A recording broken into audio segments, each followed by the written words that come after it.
together, it feels good when we belong. Right, now we're going to make some salt dough for our salt dough creations and hearts we've suggested. So you will have had a kit, a salt dough kit with some flour, some salt and a heart shape. Okay, what you need to do is you need to put the flour and the salt into a bowl together and gradually add some water. The instructions are in your leaflet, okay? And keep mixing it until you have some dough. Now here's some that I prepared earlier in true children's programme fashion. Okay, I've wrapped it in some cling film. It will keep for several days so long as you keep it airtight. So wrap it in some cling film or an airtight container. And you need to make it a bit like a Play-Doh type consistency. If you happen to put too much water in, don't worry, you can add a little bit more flour. But the secret to getting it nice and smooth is to knead it. So what you do is you rub the heel of your hand, fold it over like that, and stick the back of your hand just above your wrist into it. And keep doing that until it's nice and smooth. And then you can make some creations with it. You can do whatever you want, really. But for today, I'm going to take a piece and I've got a rolling pin. I'm going to roll it out, okay? And I'm going to make a heart because that first rule of God's is to love God above everything else. And when we love somebody, we want to please them. We want to do what makes them happy, don't we? So we're going to make a heart to remind us that when we love God, actually, and when we do what God wants, everything else in life sort of falls into place. You can make whatever you want with these. The thicker they are, the longer they will take to dry or to bake. Okay, so you see mine's not ever so thick, but it's not dead thin neither.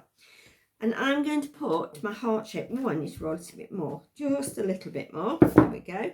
Put my heart shape on there, and I've got a very blunt knife, and I'm going to cut around my shape like that.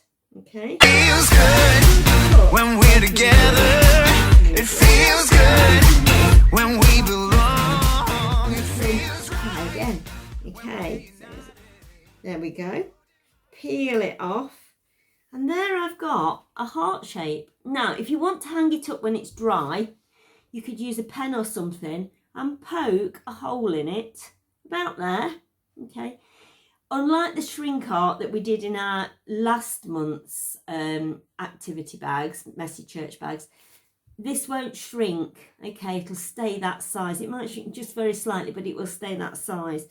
That hole's probably not quite big enough to get any thread through it, but then you can hang it up if you want to. Now, if you wanted to be really fancy, you could perhaps put some patterns into it.